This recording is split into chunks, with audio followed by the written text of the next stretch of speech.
Hello, Dijon here. In the video game portion of episode 134 of the Mustardcast, we go over what games we've been playing lately, react to the trailers for Avatar Legends the Fighting Game, the sequel to Bomb Rush Cyberfunk, Hyperfunk, and Ananta. We also discuss the cancelled Assassin's Creed game, where you play as a black former slave killing KKK members, and we review Ghost of Yotei and Hades 2. Please enjoy. Okay, so moving on to video games. What games have you been playing lately, Aiara? Still a lot of Isaac, that does not change. I've gotten way deeper into Hades 2 now. Made it to the second area, and I'm loving it so much. I was right in the fact that the skill issue was all mine, being on Hold controller, on, save some of it because for now that later. I'm back on keyboard and mouse. Save some of it for later. Gotcha. We'll do. But yeah, Hades 2 has been great. I've been enjoying that a lot. What else? That's about it. Mostly just it's roguelikes all the way down over here, I fear. Cool. For me, I'm also playing Hades 2, which we'll get to later. I'm still playing Ghost of Yotei, which I'll talk a little bit more about, what I've gotten in the game without spoilers later on. I guess I should say. At this point, I'll have said this earlier in the podcast, but co-host of the TV and film section, Christian, has broke his arm, so he is taking some time away to, heal, rest and relax. So, TV and film section will be, me and A and Bree, and maybe I'll bring in some guests for that section. But this episode will be the usual suspects, and we won't be able to talk about Ghost of Yotei with Christian this episode. But when he gets back, trust me, we'll be having a long conversation about it because he's been able to start playing games again. So he's definitely probably going to be playing that on his time off. So yeah, other than that, I've also been playing Marvel Rivals, of course. Daredevil came out on the 10th of October. Ooh. So I played him over the weekend a lot, and he's very fun. Daredevil is a DPS or a duelist, as they're called in Rivals, who focuses on melee combat. His basic attack is just him swinging his billy clubs, but he can throw them by entering a stance that gives him an option for two different attacks. The throw that has them bounce between enemies that are close to each other, and then another one that turns them into nunchucks, and he does this big swing attack that does a lot of damage. He also has a deflect move called Objection. The reference to the fact that he's a lawyer that blocks attacks from the front for a limited time, and his mobility is he has a grapple hook that pulls him towards wherever he points it. And they actually successfully recreated his blindness by having not by just having the screen be black, but which would be hilarious. But like your field of view at a certain distance becomes just all black with the buildings being outlined in red. And Ooh. Characters that are at a certain he can actually, because of course he has enhanced senses. And he has radar sense, as they call it in the comics. So he can actually see everybody through walls. So despite the fact, the ironicness of his character has always been this, despite the fact that he's blind, he can see better than everybody. And it is that way in the game. Despite the fact that your view of everything is limited because like things start to fade out in the distance. The further it gets away from you in the game, which is a really cool visual, you can see everybody through walls. So no one can hide from you. And that includes all of the characters that can turn invisible. Their invisibility does not work on him. So all the invisible characters there's so many. I'm sure you've seen some videos of like people playing Invisible Woman turning invisible and trying to hide from like magic that's chasing her down. You cannot do that for Daredevil. I think one time I was playing Invisible Woman, turned invisible, and forgot that he could still see me, and then he started attacking me. I was like, oh no, how can he see me? He can't. That's the thing. He can't see me, but he can hear me. He can smell my fear. But yeah, dude, that was really fun. Okay, moving on to some trailers and news. There was a trailer for Avatar Legends the Fighting Game, which is a working title. Avatar Legends, the fighting game, is a fighter rooted in the spirit of elemental mastery. Designed for both newcomers and veterans, it channels the energy of classic fighting games while breaking new ground in movement, style, and combat expression. Built with a focus on fluidity, responsiveness, and online integrity, the game invites players to discover what it truly means to fight with purpose.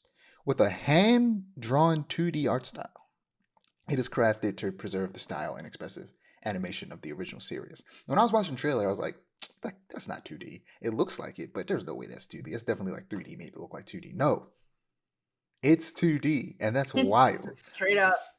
It just straight up looks like Yeah. you're playing the show. Yeah, but some of the key features that they listed on Steam are 12 playable characters at launch, with more to be released via, the season model.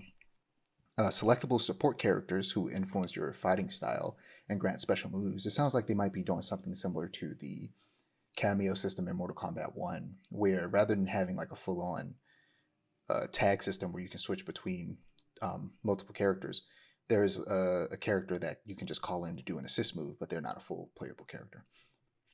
There's also okay.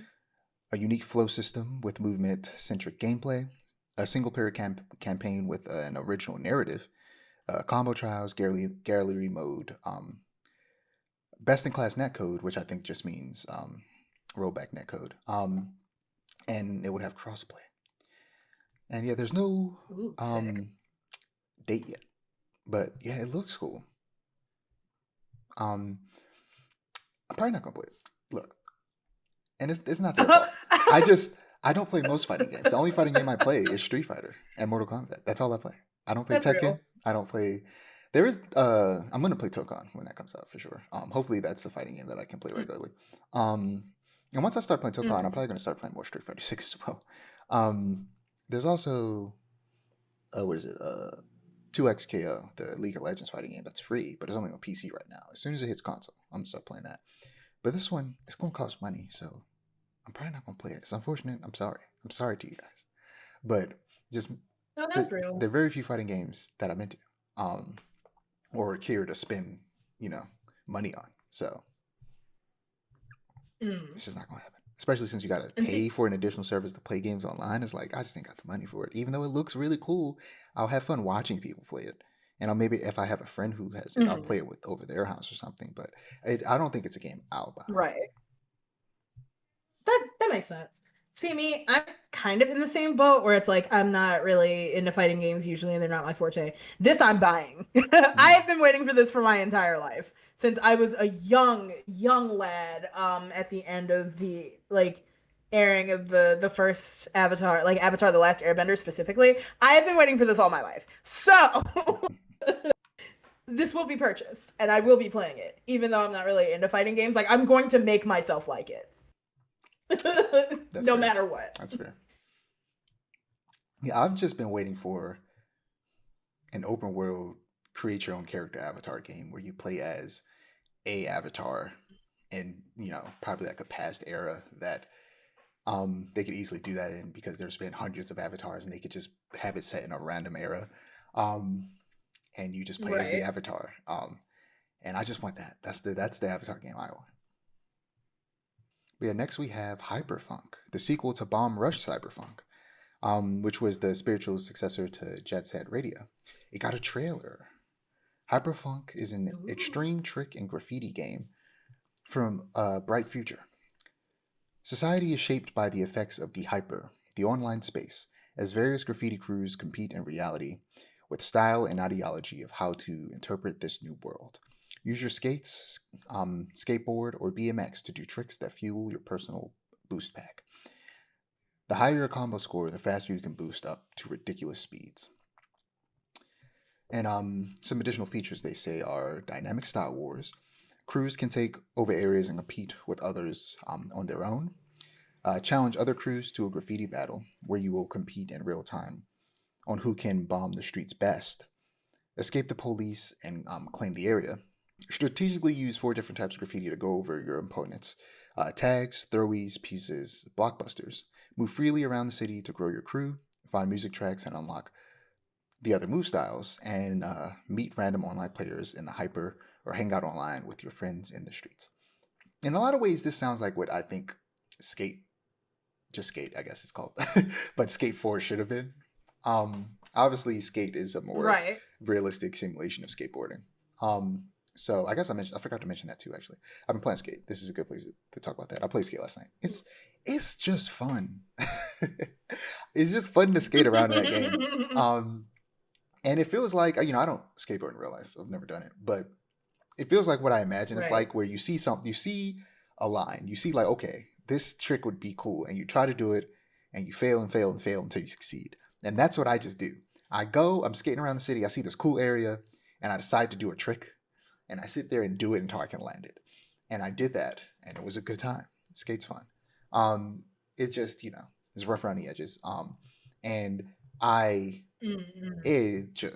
I have no hope in the future of this game because EA just got bought by Saudi Arabia, and Skate is EA game. So they're probably not going to see this as profitable. They're probably going to fire the team, cancel the game, and it sucks that it's this free to play online only game, because if they just added a single player mode and said you have to pay $70 for it, I would. So that I could always That's real. and I would buy it physically so I could always have this game and just be able to hop in and play by myself, and just skate around the city and have fun. And I hope they add something like that eventually, because if the service gets shut down, we're just out of luck. Right. But yeah, the graffiti part, especially in Hyperfunk and Bomb Rush Cyberfunk, is something that I wish the skate games leaned into, because I feel like graffiti and skate culture go hand in hand. And oh, for sure. Skate it's a skateboarding game, so I wouldn't necessarily want them to have like roller skates or BMX bike. Those are different games. But the graffiti element would be really cool. But Hyperfunk, Bomb Rush Cyberfunk, it was a game that looked cool, but not necessarily a game that I was interested in playing. I'm really excited to see what the next Jet Set Radio that they're currently developing looks like. Not this team, but Sega, and the team over at Sega is making, because that was announced alongside all those other Sega games, including Shinobi, which is out, and I just haven't gotten around to play it yet because there's a lot of games out, and I still need to finish Ninja Gaiden Ragebound, which I've played on and off again, but not in a couple weeks. So yeah, this game really just made me go, what is Jet Set Radio going to look like, though? I feel like the new Jet Set Radio is probably going to be more my speed than this is. What about you?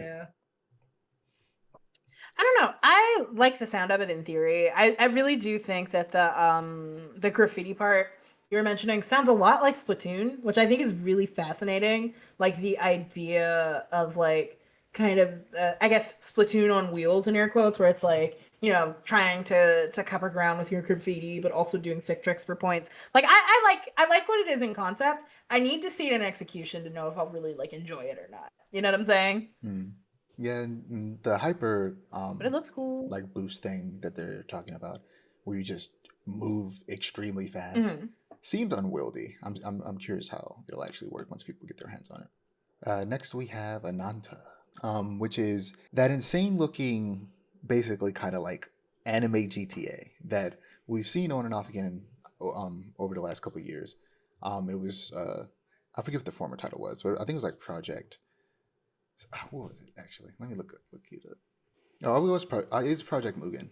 In my mind, I was like, it wasn't Project Mugen. It was Project Mugen. It used to be called Project Mugen, and I remember when they showed the first trailer, I was like, that looks interesting.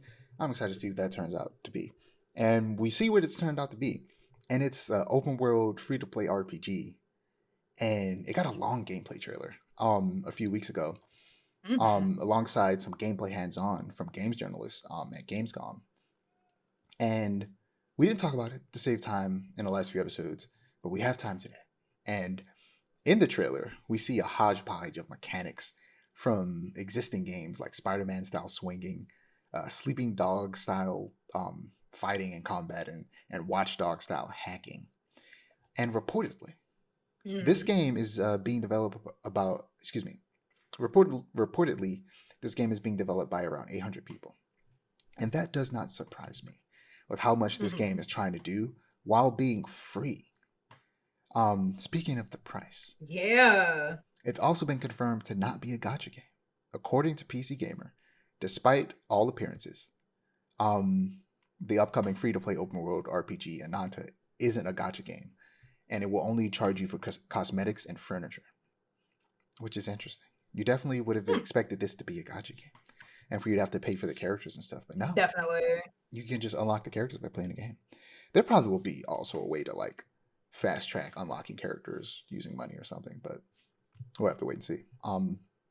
But the people who got their Yeah. hands on the game at it wasn't at Gamescom. It was at Tokyo Game Show. Is where people got their hands on it. They said that it felt good to play despite the weird mixture of mechanics. And in the demo that they played, which some videos of it can be found on YouTube, it started with a melee combat tutorial that journalists said feels like the Batman games or Sleeping Dogs, and then it went to a GTA style car chase with some quick time events, and you got infinite ammo in your gun and you're just shooting at the other cars, and then you previously drive the car, and then they go into the open world where you could swing around as the first unlockable character called the Captain, which you can choose between two genders for them. And then after that, they switch to a different character. The two other characters they could play as, also play as in the demo, in addition to the Captain, is a cop named Lakaya and a bunny girl named Taffy. As Lakaya, you can actually go around arresting people. And I don't know how to feel about that. Oh, But they showed it in the trailers, and you can just be a cop and just go around and wrongfully arrest people too. So you could be a real cop.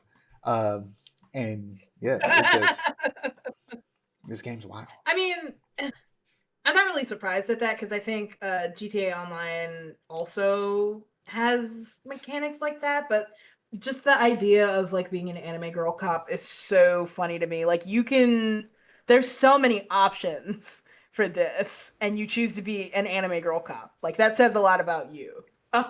If you choose to go down that route, I don't know, but I think this game looks pretty cool. Like it's not something I don't think I could see myself playing, but it does look pretty fun. I would definitely have like more fun watching other people play it, definitely. But I like it. It's got a cool art style also. Yeah, it definitely looks like a game that I could enjoy if all of those mechanics actually manage to work well together. The game has been catching a bit of heat for potentially copying animations and mechanics from other games one to one without making enough changes Ooh. to make it more original. Yay. And I kind of agree because Spider-Man may not have invented swinging, or no, Spider-Man did invent swinging is what I meant to say. Right. But Spider-Man doesn't own it. Other like things can do it. However, they do just straight up copies from Spider-Man swinging animations. And they straight up copy one of the symbiote attacks that Spider-Man does in the second game. Like 1-to-1. I saw it, I was like, that is just straight up a move that he does in the game. The whole animation and how it works is just straight up from Spider-Man 2. What is wrong with these people? What is up with these developers tempting fate and big companies into suing them? Like, Right. y'all But need if to you're calm gonna down. steal from someone tiny that doesn't Don't steal have like from the Disney. full force of right. It's insane. Don't steal from Disney. Don't steal from Pokemon. Everybody knows this. They'll break your Right. knees. Don't steal from Nintendo. Don't steal from Disney, Nintendo, and there's one other big one, Warner Brothers. Don't steal from them either. They will come and break your knees, okay? For sure. They will send Bugs Bunny and Mickey Mouse and Mario to come and break your knees. Right, the Three Peaks combo. But yeah, this looks interesting. I'm excited to see more and where it goes. And it's free to play. Me too. So I'll definitely try that. Mm-hmm. Yeah. Lastly, in news, we have Ubisoft canceling an Assassin's Creed game set in the post-Civil War era America. It would have featured a black assassin who was formerly a slave fighting against the emerging Ku Klux Klan. Leadership canceled it after concerns with U.S. political climate and the Yasuke backlash from Assassin's Creed Shadows. Melon DeRouge on Twitter said it best. Can't have a cool game killing racist weirdos because we live in a country full of racist weirdos. This is very sad and disheartening to hear. The fact that Mm-hmm. leadership at a major corporation in France are yielding to racist Americans is insane. Okay, y'all be out there be hitting people. Right. Like, what's happening? It's And didn't like months like, oh, ago we now. see a bunch of like videos of people in France like being French and like protesting in like the best ways possible. Right, But exactly. Where's that fire? Where's that spark? like being afraid to offend racists is crazy. What do you mean you're afraid of offending racist people? Who gives a Right. fuck? If anything, we're the people. Those are the people we should be offending the most. I If fear. what you make offends a racist, that's a good thing. Right. That's an A plus. Like, I think they're somehow convinced that the racists are affecting their profit margins. They're not. I promise you, they're not. Your games aren't selling as Definitely not. well. The reason your games aren't selling as well has nothing to do with the racist. It's not because they're not buying the games because one of the characters in the last game was black. They're just not buying. It's like they weren't going to buy the games Yes, anyway. there's other reasons why Ubisoft games aren't doing as well as they used to. And then it's not the racist. I can promise you that. Trust me. I bet you a lot of racist people would have bought this game despite their racism because it's a cool premise. Mhm. Like this game could have been awesome, even if it had A all those mess. stupid RPG mechanics that I hate in these Assassin's Creed games lately. It would have still been a good time just going around killing KKK members. Like, come on now, come on, that would have been great. Shout out to what do they call it, Machine Games and Indiana Jones and the Great Circle. Oh Just yeah. just going around killing Nazis. Good time. We need more games where we kill Nazis. Where's my goddamn Wolfenstein 3? Okay. I'm We need Wolfenstein saying. will save us. Yeah, we need to strike the fear of God back into the hearts of these people. Exactly. I We need fear. to strike the Like, we need to strike the fear of BJ Blazkowicz back into the hearts of these people. I'm saying, you get me. You racists will get murdered by a big buff blue-eyed blonde-haired man and you'll like it. Jewish Right. Jewish man too. He's Jewish too. Mm, so mm. so watch your step. um Right. I'm saying, don't piss me off.